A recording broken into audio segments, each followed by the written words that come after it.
Muito bem, então nessa última parte vamos ver um outro exemplo de foliação dada por ações de grupos de Lie. Então vamos começar pela definição, tá? Então, o que é um grupo de Lie?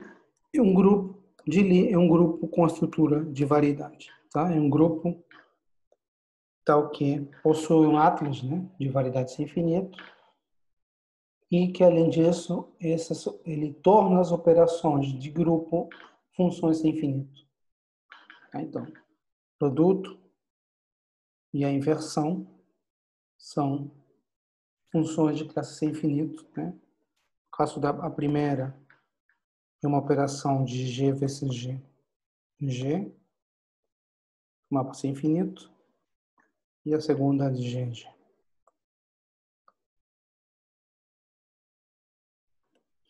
Tá? Então, isso seria a definição de grupo de Lie.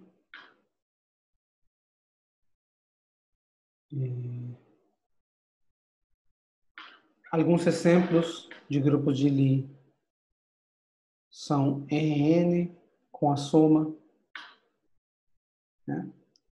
O EC1 com a multiplicação. O EC1 é um conjunto de números complexos com módulo 1, um conjunto de pares em R2 com módulo 1. Com a multiplicação, né? Essa operação faz com que esse conjunto seja um grupo de Lie. O toro n-dimensional, que é o produto de n cópias de EC1 com a multiplicação coordenada a coordenada, tá? Não disse aqui, mas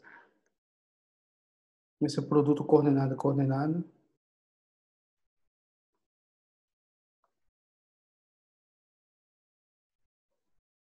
Outro exemplo de grupo de Lie é o grupo de matrizes invertíveis, né? Um exemplo mais clássico,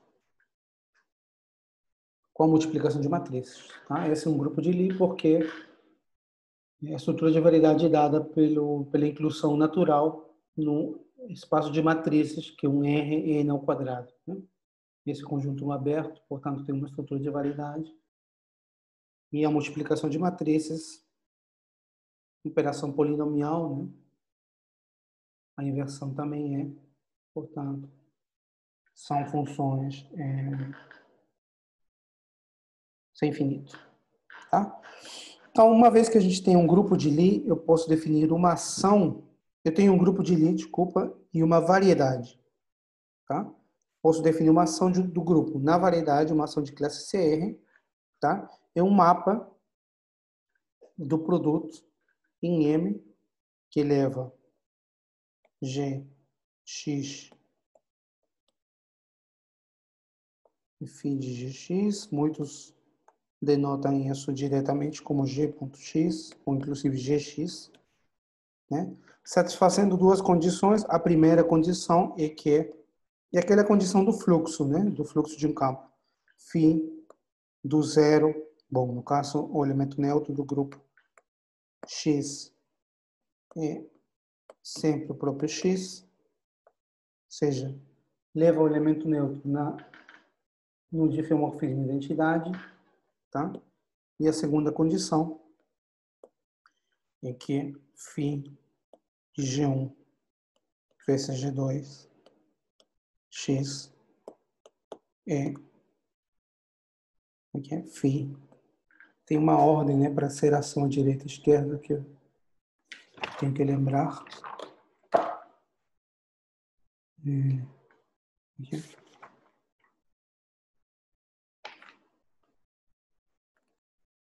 Φ de G1, φ de G2. Isso é a mesma coisa que dizer que G1, G2 aplicado em X em G1 aplicado em G2X. Acho que é isso, né? O produto da esquerda é o produto dos elementos do grupo, o produto depois do parênteses é o produto da ação. Tá? Isso é uma ação geral. Quando eu tenho uma ação, eu posso definir a órbita de um ponto.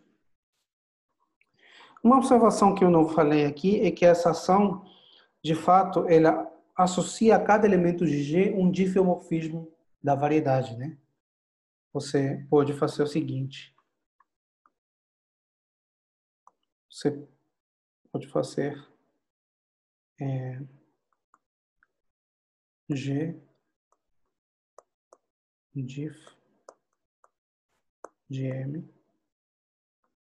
manda G phi de G. Ponto.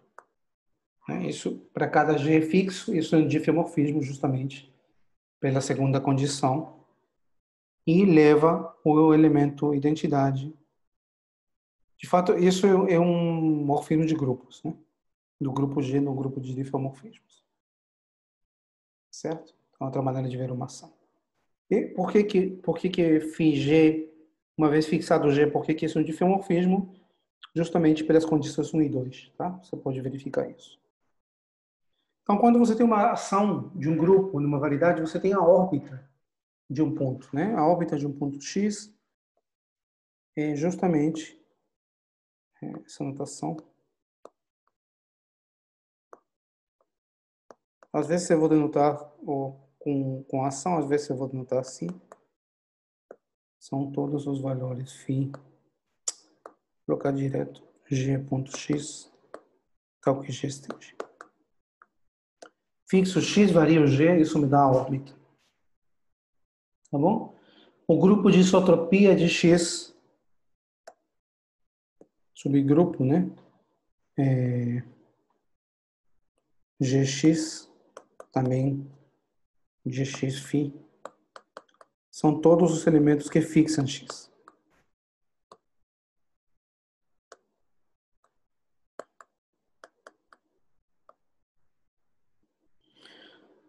Tá bom? Esse aqui é um subgrupo de G. Subgrupo, tá? Quando eu tenho o x fixo, fixado x, então eu posso considerar o mapa Cx sobre a sua órbita, né? Pego o G e levo a Gx. Isso cai dentro da órbita, mas você vê que elementos do grupo de isotropia são enviados no próprio X, né? Então, de fato, eu posso considerar o espaço quociente, né? Posso considerar o G quocientado pelo grupo de isotropia. E esse mapa, esse morfismo φx, ele induz um morfismo, um mapa do quociente em M, que é o mapa natural, né? φx barra da classe de G, a classe no quociente, né? É G vezes X. Se eu pegar outro representante, outro elemento está no grupo de isotropia e, portanto, não vai mudar o valor da imagem. Tá? Então, isso aí define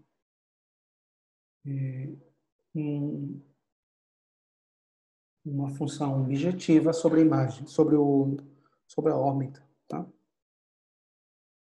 Então, a imagem desse mapa é a órbita. Tá bom? Um exercício que vocês podem achar, ou vocês podem tentar fazer também, é que esse mapa do quociente, esse espaço quociente tem uma estrutura de variedade também, tá? A gente lembra que Gx é um subgrupo, o quociente tem uma estrutura de variedade, e φ barra x é uma imensão injetiva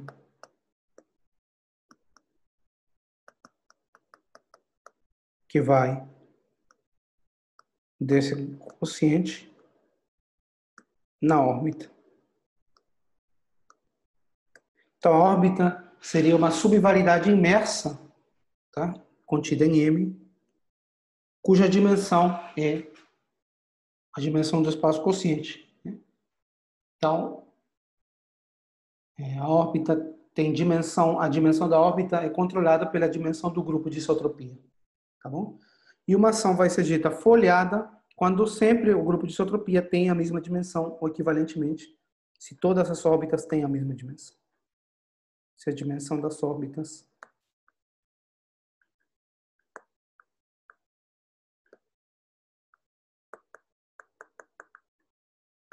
é sempre a mesma. Vamos supor que é K. Quando todas as órbitas têm a mesma dimensão, eu vou dizer que a ação é folheada, tá? E eu vou dar aqui uma definição que talvez alguns de vocês não gostem, mas é a definição de ação localmente livre.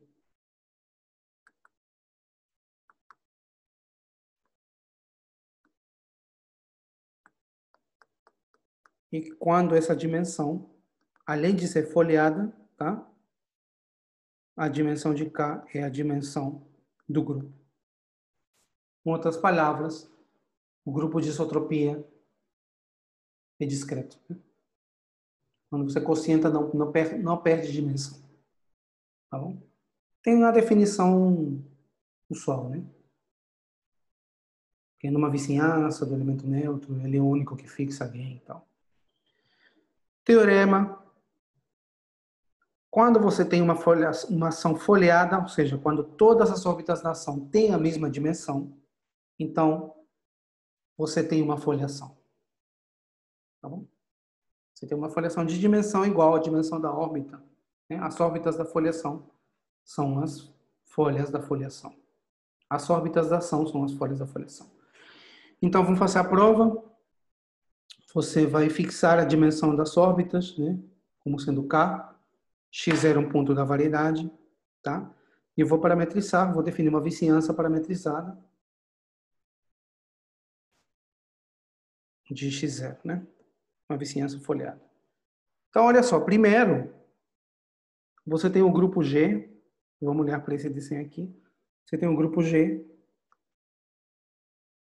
Tem o ponto X0 que está fixo. Tem, então, mapa φ X0.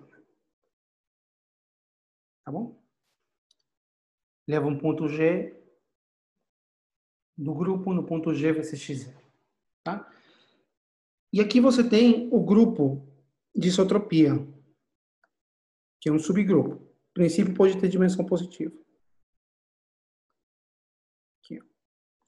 O grupo de isotropia, ele vai parar tudo em X. Tá certo? Por definição, né? Do grupo de isotropia. E quando você olha para as classes definidas pelo grupo de isotropia, cada uma dessas classes vai parar toda num ponto só. Mesma coisa que acontece com o grupo de isotropia. Tá certo? Então, é como se essa órbita, essa aqui é a órbita por X, ó. Cada pontinho, imagina esse ponto X0, esse ponto vem de todos os elementos do grupo de isotropia. Cada pontinho da órbita vem como se fosse uma fibração mais pequena, né, local. Todas os trasladados, né, os trasladados do grupo de isotropia, cada um deles vai num único ponto, tá bom? Então, para você parametrizar a órbita, você precisa uma transversal, né, que corte a cada elemento do grupo de isotropia num único ponto, que represente um único ponto da órbita. Né? Cada grupo de isotropia, ou cada trasladado do grupo de isotropia, tem muitos pontos da órbita. Tem muitos pontos nesse trasladado representando o mesmo ponto da órbita. Né? Então, se eu pego uma transversal, eu vou ter somente um ponto por cada grupo de isotropia e, portanto, vou ter um único ponto pela órbita. Tá? Então, o que eu faço é o seguinte, eu pego um subespaço do espaço tangente à identidade no grupo de Lie, mas esse subespaço não é qualquer, ele tem que ser transverso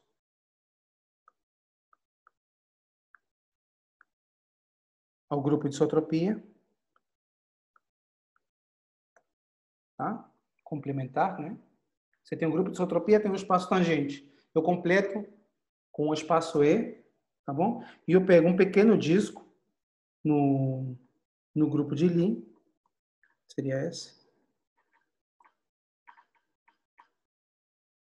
Tangente esse espaço. Tá? Então, esse vai ser um disco tangente aos grupos de isotropia, aos transladados do grupo de isotropia. Transverso, desculpa. Vai ser um pequeno disco transverso. Tá? Então, pego I1, um disco de dimensão K, né? Porque K é a dimensão do quociente de G pelo grupo de isotropia, certo? Então, essa dimensão transversa vai ser K, que passe pelo elemento neutro. E como eu digo que esse disco seja tangente, tá? Muitas vezes eu vou chamar D diretamente ao disco. Vou chamar D aqui. De fato é a imagem, né? É a imagem, tá? Então esse vai ser o primeiro parâmetro que eu vou precisar para parametrizar minha vizinhança. Esse parâmetro, esse D, ele parametriza a órbita passando por x0, tá bom? Agora eu preciso parametrizar na outra direção. Então eu pego outro disco, seria esse, tá? Passando por x0, agora em M, tá? Passando por x0, e agora eu quero que seja transverso à órbita, porque a órbita já está parametrizada pelo disco no grupo, tá? Eu quero um agora que parametrize a direção transversa. Então eu pego um disco transverso ao x0, tá bom? Posso fazer isso sempre, né? Transverso significa, eu não dei a definição de transverso, mas significa o seguinte, né? Você tem a órbita, você tem um espaço tangente à órbita, você vai pegar um espaço complementar. Tá? Então, o disco dentro da variedade é um disco cujo tangente no ponto x0 seja justamente o complementar. Tá bom? E então, com esses dois, eu vou poder parametrizar minha vizinhança, eu vou considerar, então, o mapa φ, só com a anotação que eu utilizei, deixa eu ver. Pegar o mapa φ, que vai de D1 do primeiro disco pelo segundo, em M. Então, pega aqui A, P. A, que está no primeiro disco, eu levo em I de A, I1. No grupo, B, que está no segundo disco, eu levo em I2. Na variedade, eu faço agir um no outro. Tá bom? Então, você vê que quando A é zero, por exemplo, né? O I1 de A é o elemento neutro, né? Se é zero.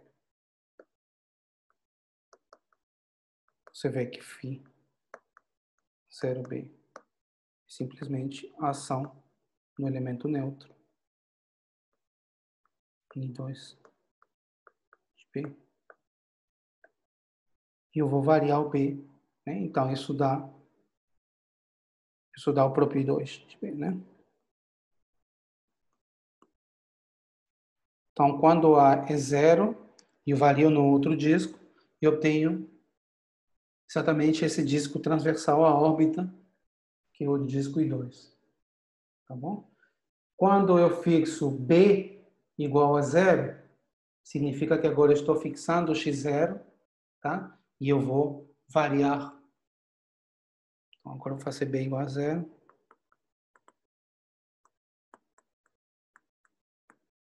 Então, agora o B0 e 2 de 0 é x0.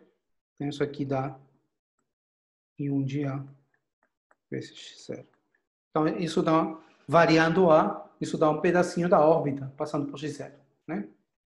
Tá bom? Então, você vê que obtém, por x0 você obtém as duas direções transversas. Então, que você tem que a diferencial na origem, que vai fazer menor. Você vê que a diferencial de φ na origem vai de Rm, espaço tangente x0 em M, é um isomorfismo.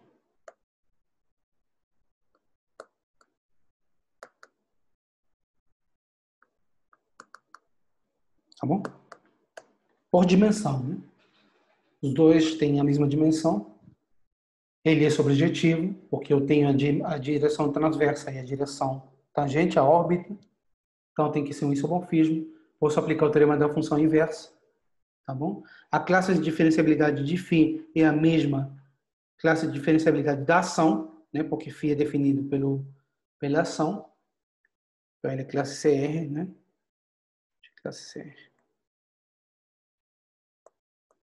Então eu posso aplicar o teorema da função inversa e ele vai definir a carta folheada, tá bom? As folhas vão ser as órbitas, pedacinhos de órbitas. Se eu aplicar o teorema da função inversa, né, para φ, as folhas que são as imagens do primeiro disco DK são justamente pedacinhos de órbitas paralelas, tá, que vão definir a foliação. Então, uma ação folhada define uma foliação.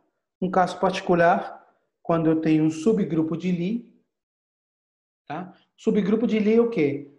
É um grupo de Lie que é um subgrupo. Tá bom? Não é necessariamente uma subvariedade. É só um subgrupo que, ao mesmo tempo, ele é um grupo de Lie. Tá? Então, nesse caso, quem seria a ação? Quando eu tenho um subgrupo, eu tenho ação de H em G, é isso? Porque de G em H não, né? De H em G, produto natural, contrário, né? Senão não vai dar certo. G vezes H. Tá? E nesse caso, o grupo de isotropia de qualquer ponto é a identidade. Então, quando você faz o quociente pelo grupo de isotropia, desculpa, aqui o grupo que age é H.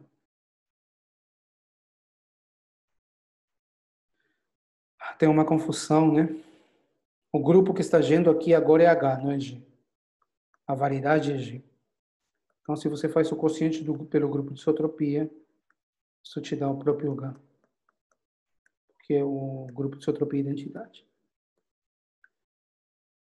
Tá? Então, nesse caso, a órbita são todas homeomorfas a H.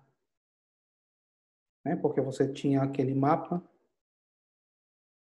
na órbita, né? Que vai daqui na órbita, dentro de G, que era uma imersão injetiva, né? Então, nesse caso, o lado esquerdo é o próprio H, e então as órbitas são todas homeomorfas a H. Tá? Um exercício e que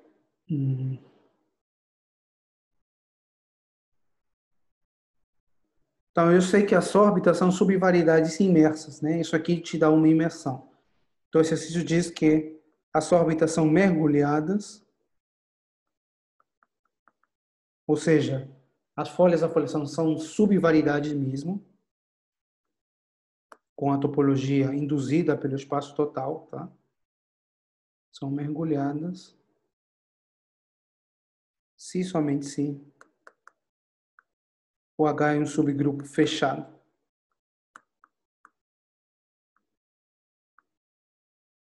Fechado no sentido da topologia. Exercício, tá? Muito bem, eu já passei da hora, eu vou falar rapidinho aqui de um resultado das folhas, é rápido, eu acho. Vou passar um pouquinho aqui. Então, essa parte anterior termina os exemplos, tá? Agora eu vou falar um pouquinho da estrutura de variedade da folha, tá?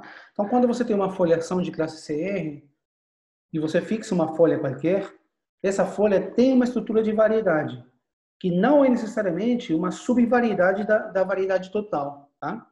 Lembra que é uma foliação em M, tá? A folha está contida, Mas essa folha não é sempre uma subvariedade.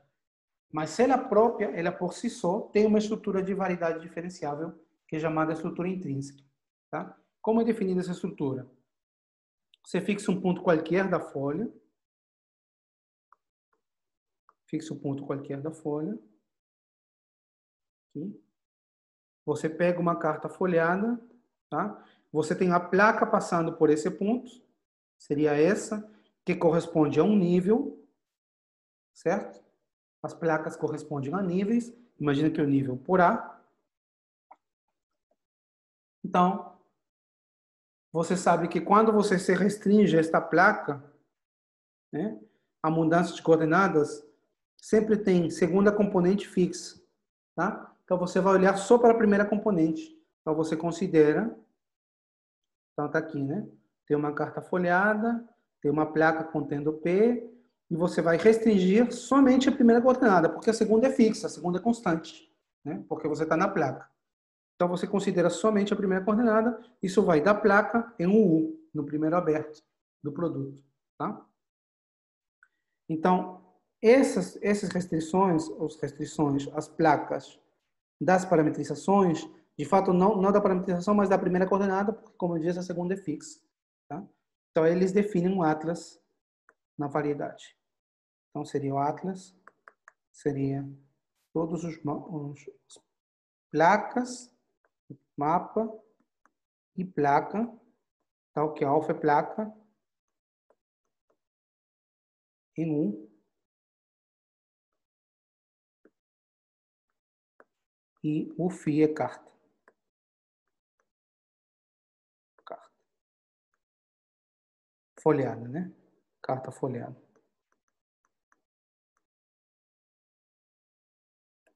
Tá bom?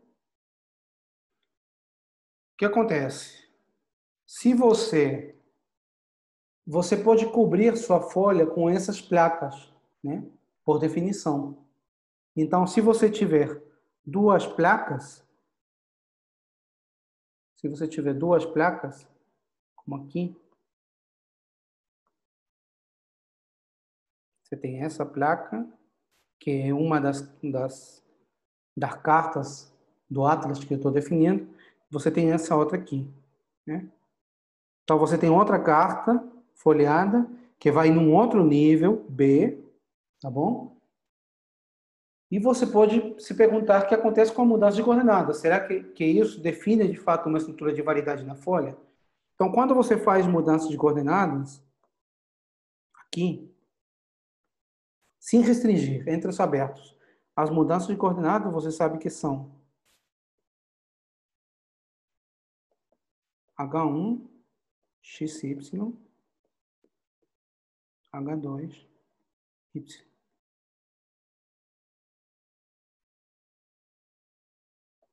Tá bom?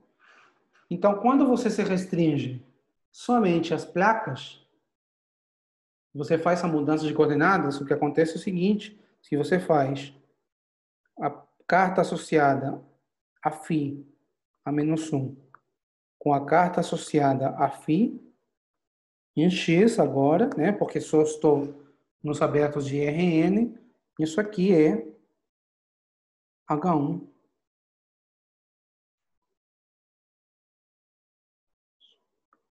H1 de X. Né? Lembra que quando eu tomo a carta associada, o φ barra e o xi barra, eu só olho para a primeira componente da carta. Né?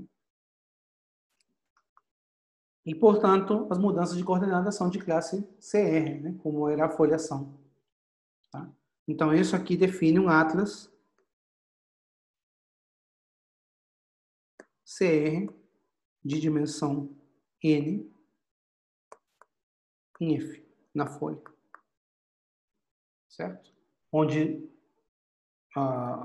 as cartas têm domínios nas placas. Tá? Então, vou enunciar o teorema primeiro. Toda folha possui uma estrutura de variedade de dimensão N, classe R, tal que os domínios das cartas são as placas. Tá? Além disso, isso é fácil de ver, é só pensar um pouquinho. Você vê como são as cartas, né? As cartas são restrições das cartas da foliação às placas. Então, essas placas definem na folha uma estrutura de variedade de imersão injetiva. Tá? Se você olhar para a inclusão da folha na variedade, isso é uma imersão injetiva, tá? Mas nem sempre, como eu disse, essa folha, mesmo sendo uma variedade, nem sempre ela é uma subvariedade. Tá?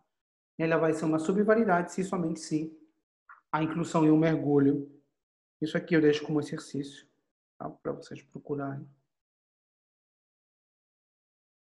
Exercício. Precisa procurar não, pode pensar um pouco que vocês conseguem. Tá?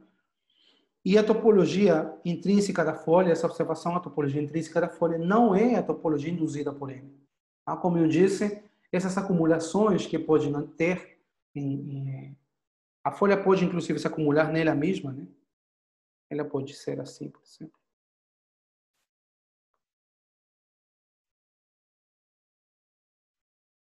Bom, não vou fazer isso que vai ficar horrível. As folhas podem ter acumulações, né? Como eu disse.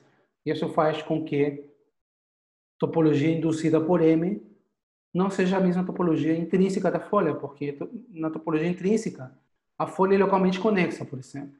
Né? Os abertos são placas, as placas são conexos.